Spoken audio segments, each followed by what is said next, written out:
Time magazine has named climate activist Greta Thunberg its Person of the Year. Now, the Swedish 16-year-old is the youngest honoree ever. Speaking earlier at COP25 in Madrid, Thunberg accused world leaders and CEOs of misleading the public about that climate crisis. I still believe that the biggest danger is not inaction. The real danger is when politicians and CEOs are making it look like real action is happening when, in fact, almost nothing is being done apart from clever accounting and creative PR.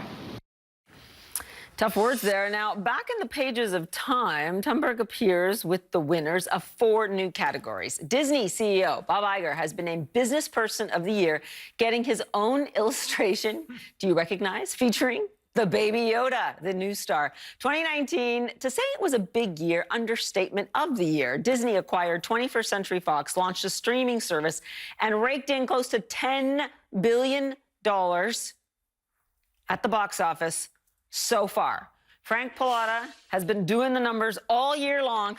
Yep. watching Disney and watching this CEO, which at this point in time, really, likely a very well-deserved Business Person of the Year award. Yeah, Belinda Linscomb in Time wrote this, and I think this is the best way to kind of put it together, which is Iger's tenure as the leader of the world's most lucrative dream factory has been one long CEO highlight reel, but 2019 was the apex year when many of his carefully incubated eggs hatched. I think that really sums it up, which is this year was the perfect storm of Disney. You had pretty much across the board, everything from the box office, which you said, $10 billion, biggest year for a studio ever, set back in July. They opened Galaxy's Edge at their parks, and of course, Disney Plus, a huge pivot for the company to go into streaming after years of being working with distributors to get their content out there. It's just a huge year for Iger.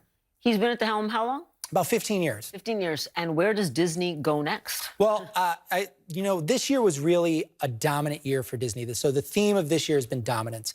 Next year, 2020, is going to be really the theme is going to be refinement of that dominance, refining Disney Plus, refining Galaxy's Edge, the movie slate, so on and so forth. But the big theme of next year is going to be succession, because Bob Iger's supposedly stepping down in 2021. He has said he's going to step down multiple times before, and he's always extended his contract. But the real talk is going to be who's going to be the next Bob Iger and what's the future of Disney. And right now, the succession looks like it would come from within. I mean, Disney. You never know. You never really know. It could be from within. It could be very much more of a almost kind of running a company by committee, having some of the big heads of the company lead their separate divisions under one umbrella. It could go in multiple ways, but I assume it's going to come from within. There's multiple people who could potentially be in talks, but we just don't know yet. Yeah, some people are kind of positive or negative about a celebrity CEO. He certainly is the epitome of one. Frank, thanks so much as we continue to follow Disney's story. Appreciate it.